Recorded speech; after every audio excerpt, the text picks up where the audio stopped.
د کاڼي کرښې فیسبوک پاڼې او یوټیوب چینل ګلونو مینوالو د خپل کلیوال سلامونه یو ځل بیا ومنئ. ته به د ټول برک روغ یاست. مینوالو په نننۍ کاڼي کرښه کې غواړم درته ووایم چې هېڅکله غرور مه کوئ.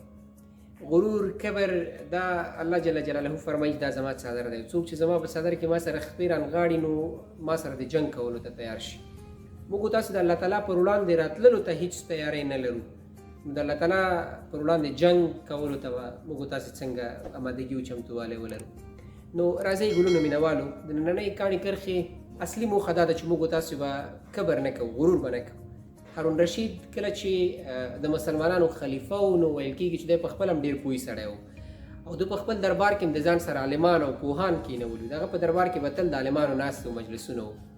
نو یو ځل د ده سره په مجلس کې عالمان ناست دي او دی هغه خپل خادم ته وایي چې لاړ شه ماته یو ګیلاس اوبه راوړه.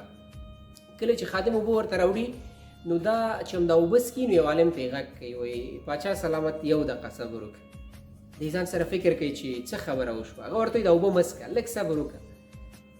فکر کوي چې زه خو پاچا یم، خدای مکړه دې اوبو کې راته چا زهر ګډ کړي دي، خدای مکړه ککړې دي، ناولې اوبه دي، څه مسله ده، ولې ما ته وایي چې اوبه مه څکه. نو هغه عالم ته وایي چې ولې څه خبره ده، اوبه خو به خرابې نه وي. هغه ورته وایي نه اوبه خرابې نه دي، غواړم تا نه یوه پوښتنه وکړي. هارون رشید ورته وایي پوښتنه وکړه، څه پوښتنه لرې؟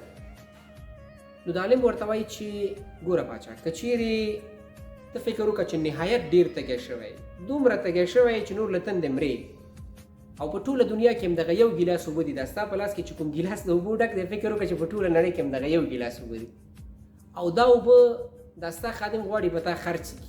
دا د دې خادم سره دي اوبه ستا ته وایي چې پاچا که پیسې راکړې دا اوبه در باندې خرڅوم او که پیسې نه راکړې نه یې درکړم.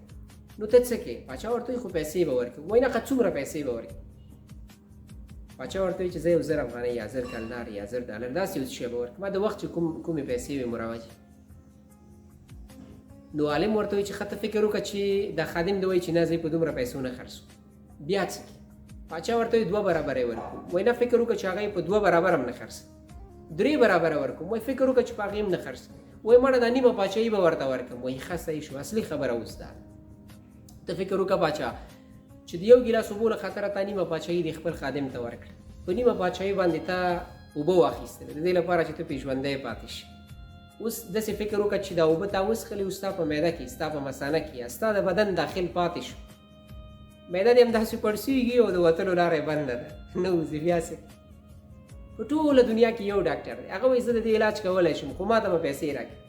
هغه ته به 2 روپۍ ورکړي چې دا اوبه دې بېرته د ګېډې نه وباسي. نو هارون رشید داسې سوچ کوي، ورته وایي چې فرضاً 1000 2000 3000 به ورکړم، خو نه یې مني.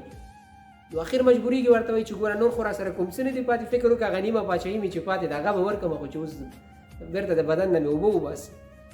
نو د عالم ورته وایي چې ګوره هارون رشید پاچا،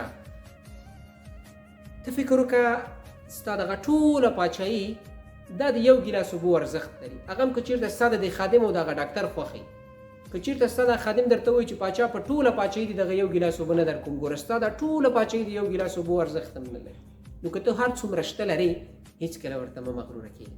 ګلونو مینوالو راځئ په خپل بدن باندې شکر وباسو، په خپلو 4 اندامونو باندې شکر وباسو، په خپل حالت باندې چې لرو شکر وباسو. که تاسو د کاڼي کرښې پخوانۍ ویډیوګانې کتلې وي نو لازماً به تاسې په خپلو هغه څه چې لرئ شکر وباسئ، ځکه موږ په تېره ویډیو کې یادونه کړې وه چې په هغه څه چې لرئ شکر وباسئ، هغه څه چې نه لرئ هېڅکله مایوسه کېږئ او ناهیلې کېږئ ورته. نو تمه د ګلونو مینوالو چې له کبر څخه ځان وژغورو او تل خاکساري وکړو. نبی علیه الصلاة والسلام فرمایي چې تاسې خاکساري وکړئ.